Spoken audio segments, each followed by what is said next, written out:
Hi students, today we are going to start mole concept. Now मोल बहुत बार सुन चुके हो आप. तो ये मोल क्या होता है? तो मोल is nothing but just unit. Mole is nothing but just unit. अब unit for what? तो यूनिट फॉर कैलकुलेशंस. तो क्या कैलकुलेट करेंगे हम इससे? तो जो टाइनी टाइनी चीज़ें हैं वो. तो टाइनी टाइनी चीज़ें क्या है केमिस्ट्री में? तो electrons, protons, neutrons, number of atoms, molecules. तो ये जो सब है वो इतने एक्सेस अमाउंट में होते हैं कि उसको गिनने के लिए पूरे वर्ल्ड के लोग भी कम पड़ जाए. वो इतने सारे एटम एक मोल में ही होते हैं. तो वो एक मोल के अंदर बहुत बड़ा क्वांटिटी है. बहुत सारे एटम्स, मॉलिक्यूल, इलेक्ट्रॉन, प्रोटॉन इतने छोटे हैं और इतने नंबर्स में होते हैं, इसीलिए उनको एक बड़ा सा यूनिट चाहिए. तो फॉर एग्जांपल जैसे हम डिस्टेंस की बात करें तो डिस्टेंस जस्ट ऐसे ऐसे दो पॉइंट्स है, उसके बीच का डिस्टेंस निकालना है, बस इतना ही डिस्टेंस है. तो मैं थोड़ी ना किलोमीटर में निकालूंगी. इसके लिए तो मुझे सेंटीमीटर या मिलीमीटर काफ़ी हो गया. लेकिन डिस्टेंस बढ़ गया. तो जब सेंटीमीटर छोटा पड़ने लग गया तो अब हम मीटर में आ गए. तो एक मीटर 100 सेंटीमीटर से बन गया. मतलब जब छोटा बड़ा होने लगे तो बड़ा यूनिट भी सोचना चाहिए. तो 100 सेंटीमीटर को मिला के हमने एक मीटर बना दिया.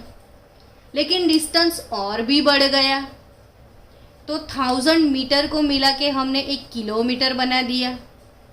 अब किलोमीटर भी बहुत ज़्यादा नंबर्स में आने लगे. जैसे आप जहाँ पे बैठे हो वहीं से सन के बीच में, और सन और आपका डिस्टेंस, आप और सन दोनों के बीच का जो डिस्टेंस है वो किलोमीटर में लिखोगे ना तो भी इतना बड़ा नंबर आएगा.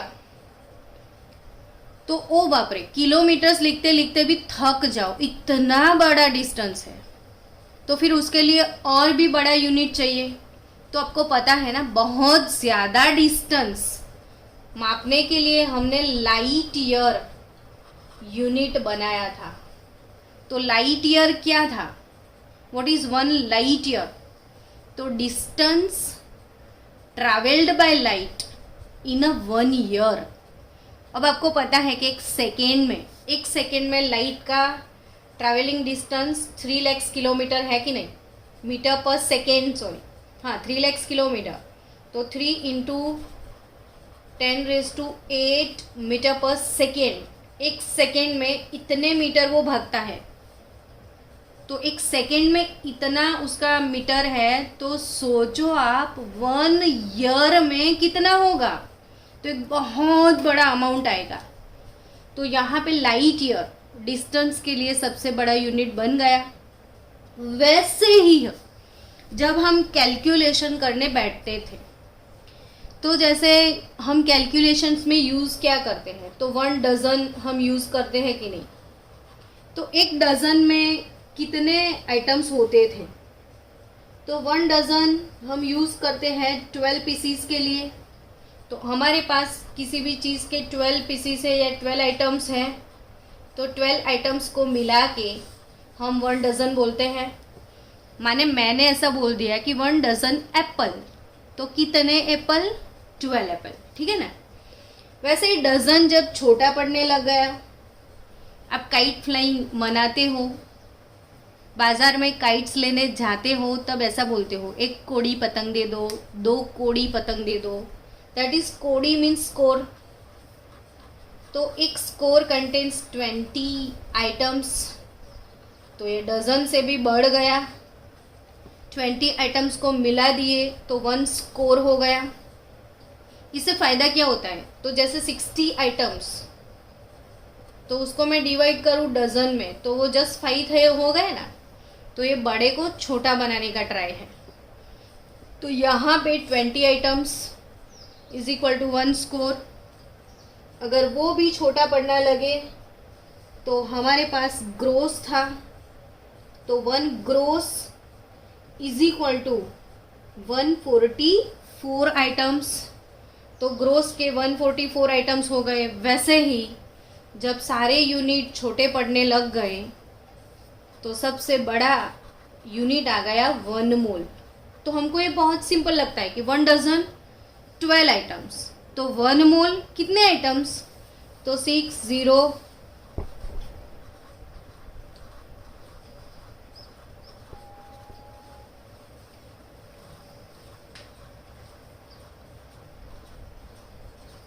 इतने आइटम्स। तो इसको आप कैलकुलेट करने के लिए बैठो आप।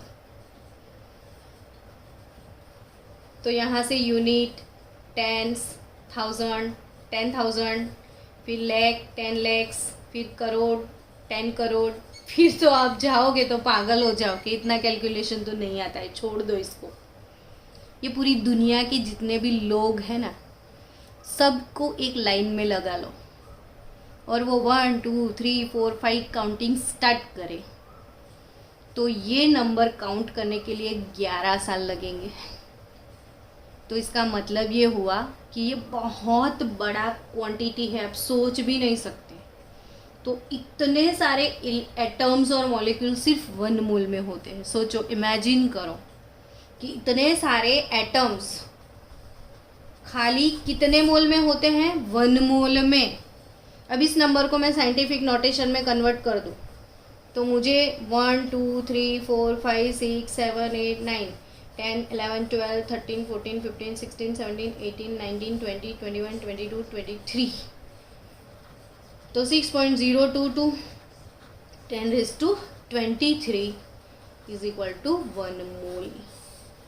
तो 1 मोल प्रोटॉन, आपको कोई बोले कि 1 मोल Na+ आयन, तो वो कितने आयन होंगे उसमें, तो 6.022 इंटू 10⁻23 Na+ आयन, ये मतलब होता है। आपको कोई बोले 1 मोल रुपीज़, आपको कोई बोले कि 1 मोल रुपीज़ कल मुझे दे के जाना, तो आपको यही समझ में आएगा कि दे तो देंगे लेकिन गिनेगा कौन, कितने साल लग जाएंगे गिनने को और होंगे कब। तो यहाँ पे 1 मोल रुपीज़ कोई बोले तो इतने मोल रुपीज़ होते हैं।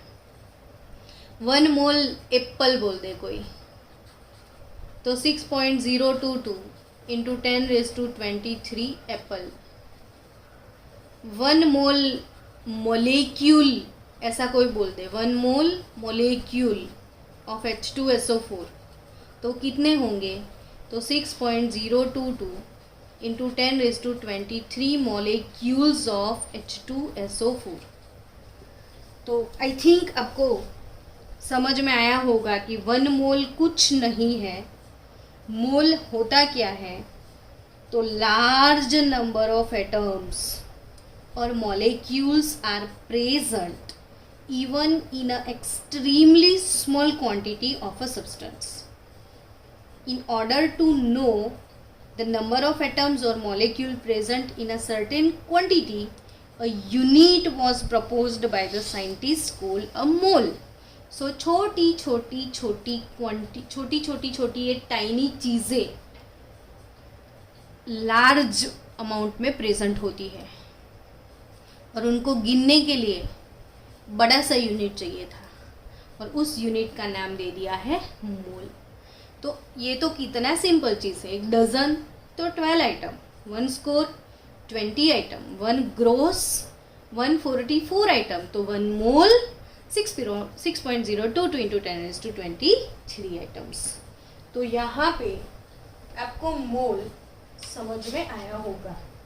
तो 1 मोल यानी कितने आयंस, यानी कितने इलेक्ट्रॉन, यानी कितने प्रोटॉन या कितने न्यूट्रॉन, जितने भी टेढ़ी मेढ़ी जितने लोग हैं उनको कैलकुलेट मोल से करेंगे। अब ये मोल वाला जो 6.022 इंटू 10⁻23 उसका परफेक्ट डेफिनेशन लिखना है मोल का। तो उसका परफेक्ट डेफिनेशन क्या होगा वो लिखते हैं। तो परफेक्ट डेफिनेशन है 1 mole is defined as the amount of a substance that contains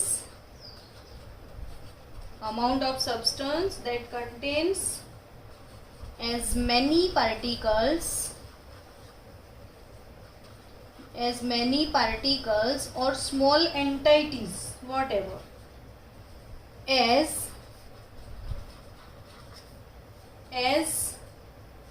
there are atoms in exactly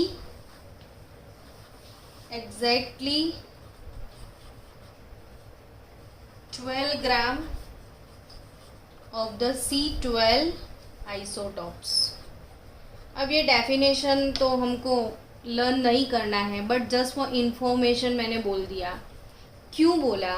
तो ये जो C12 आइसोटॉप, अब आपको ये क्वेश्चन मन में होना चाहिए कि इतने टाइनी पार्टिकल्स हैं, ना तो हमने कभी देखे हैं, तो गिने कैसे होंगे? एक मोल को इतना बोलना है, वो कैसे पता चले? तो वो कैलकुलेशन से लाए हैं हम, और वो कैलकुलेशन किसने किया है? तो एवोगैड्रो को जाता है। तो एवोगैड्रो जो है, एवोगैड्रो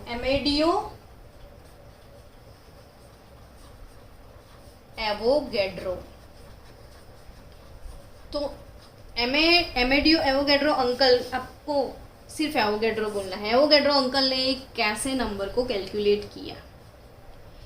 तो हमने अपने एक लेक्चर में सीखा था कि mass of 1 atom of C12 is 1.992648 into 10⁻⁻23 ग्राम। सीखा था ना ऐसा कि कार्बन C12 का सिर्फ एक एटम ले लो, सिर्फ एक, और उसका मास कितना? सिर्फ सिंगल एटम का मास, तो 1.992648 इंटू 10⁻⁻23 ग्राम। तो ये सिर्फ सिंगल एटम का मास है।